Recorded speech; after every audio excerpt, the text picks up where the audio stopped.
Neste vídeo, eu quero te ensinar em poucos minutos como que você pode encontrar em Deus a solução para você não viver os seus dias com o coração perturbado.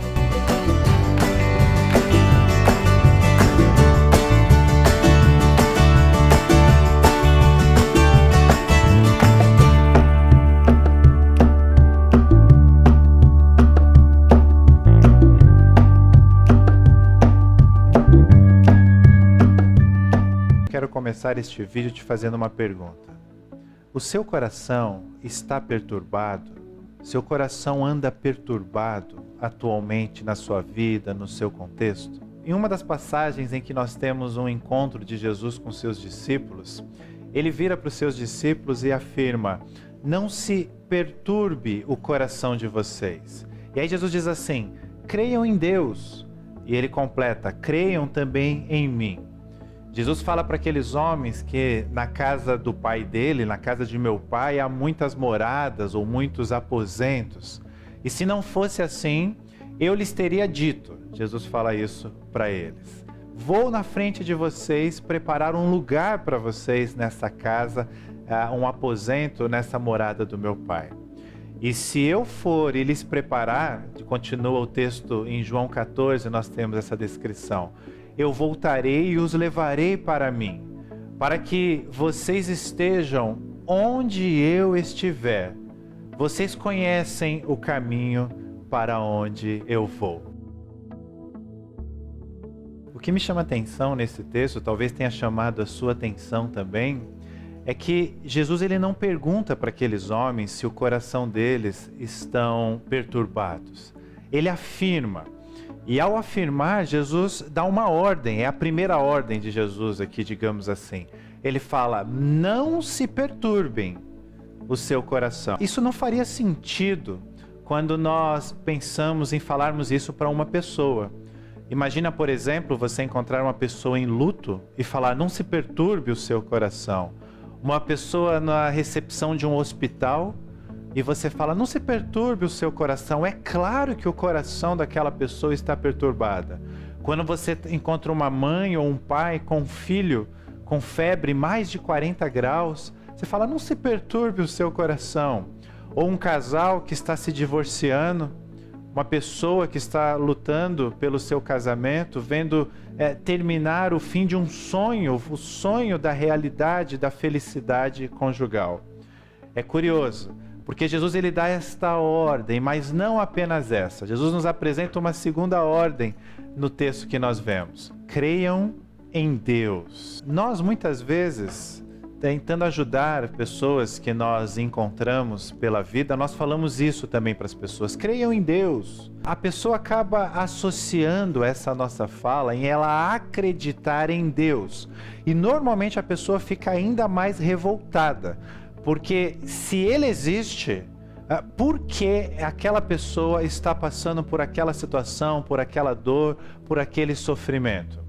Por tamanha injustiça, talvez, que ela esteja sentindo.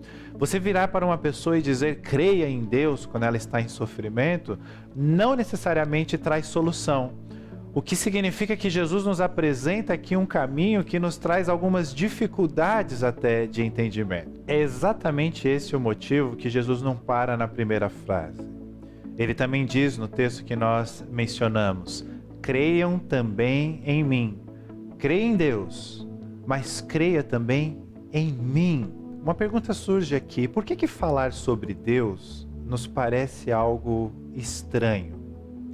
Talvez porque falar sobre Deus é falar sobre um ser que é real, mas ao mesmo tempo abstrato para nós. Nós não podemos ver a Deus, nós não podemos cheirar Deus, nós não podemos tocar em Deus, nós não podemos ouvir Deus.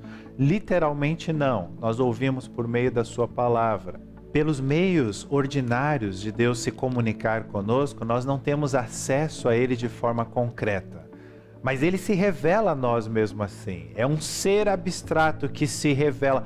Daí a nossa dificuldade em falar sobre Deus. Jesus sabia disso E sobre isso ele está tocando no assunto, nesse encontro com os discípulos. Deus, o nosso Pai, ele sabe dessa nossa dificuldade também. É exatamente, perceba o que eu vou te dizer agora, é exatamente este o motivo de Deus enviar o seu Filho, Jesus Cristo, e nós pudéssemos, através desta pessoa, Jesus, compreender a Deus. E aí, aqui que surge uma pergunta importante para nós pensarmos sobre as nossas vidas. O que Jesus está querendo nos dizer aqui? Em primeiro lugar, nós compreendemos que Deus nos ama. Se você olhar aí o verso de número 2, isso vai ficar muito claro. O Pai, Ele é Pai. Deus é chamado de Pai.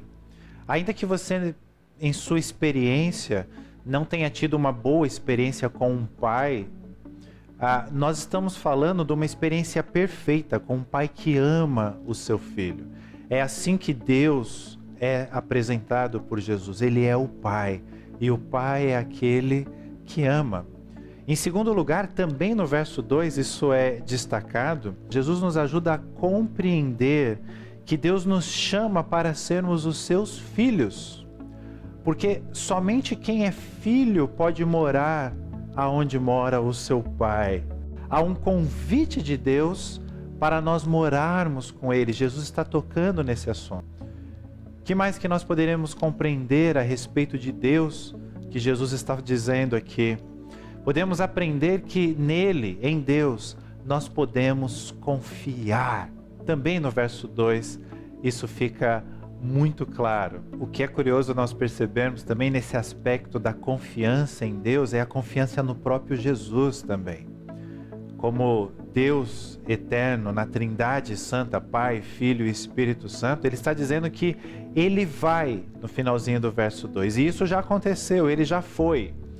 Mas há uma esperança que o texto nos apresenta que está relacionado com a minha vida, com a sua vida, com os nossos dias atuais. O vou que aparece no verso de número 2, vou preparar-lhes lugar, já aconteceu. Mas no verso de número 3, ele disse que voltará. Voltarei e os levarei para mim. Isso ainda não aconteceu. O que nós temos aqui é uma relação muito interessante para a nossa reflexão. É a relação do nosso desejo com o nosso desafio. O nosso desejo é estar sempre onde Jesus está. E ele nos apresenta isso no verso. Os levarei para mim, para que vocês estejam onde eu estiver. Que promessa maravilhosa! Que realidade plena de Deus para as nossas vidas. Agora, há um grande desafio no texto. Se esta é a realidade, e nós sempre desejamos estar sempre com Jesus, por outro lado, o grande desafio é crer nele e crer no Pai. Creiam no Pai, creiam em Deus e creiam em mim. E Jesus diz, vocês já conhecem o caminho para onde eu vou. Perceba a riqueza do que Jesus está dizendo aqui para nós. Quando Jesus nos diz que vocês já conhecem o caminho para onde eu vou, Jesus está nos dizendo que Deus já provou que nós podemos confiar na sua palavra, que nós podemos confiar em seus caminhos. Por exemplo, quando nós fazemos uma comparação deste texto com os salmistas, os filhos dos coraitas, lá no Salmo 42, versos 5 e 6, quando eles falam a respeito desse coração perturbado, no verso 5 ele fala, por que está assim tão triste a minha alma? Por que está assim tão perturbada, olha aí, dentro de mim? Põe a sua esperança em Deus. Ele pergunta e ele responde, pois eu ainda o louvarei. Ele é o meu Salvador. Ele é o meu Deus. Perceba o que está acontecendo aqui. Os salmistas, eles colocavam a sua esperança no Messias que ainda viria. Ele já veio. Ele cumpriu a sua palavra por meio de Cristo Jesus. Veio para nos resgatar da nossa condenação eterna, da nossa insatisfação com tudo que há no mundo, para nós encontrarmos a verdadeira felicidade e a vida eterna. Deixa eu terminar este vídeo como eu comecei, fazendo uma pergunta para você. Essa pergunta é para mim também. Seu coração está perturbado? Por quê? Seu coração está perturbado? Por quê? Creia em Deus. Creia em Jesus. Espere no Senhor. Eu quero te convidar, antes de terminar este vídeo, a que você leia estes versos de João 14, são só os primeiros versos. E que após você ler o texto bíblico, você faça uma oração com as tuas palavras. A oração nada mais é do que você abrir o seu coração diante de Deus.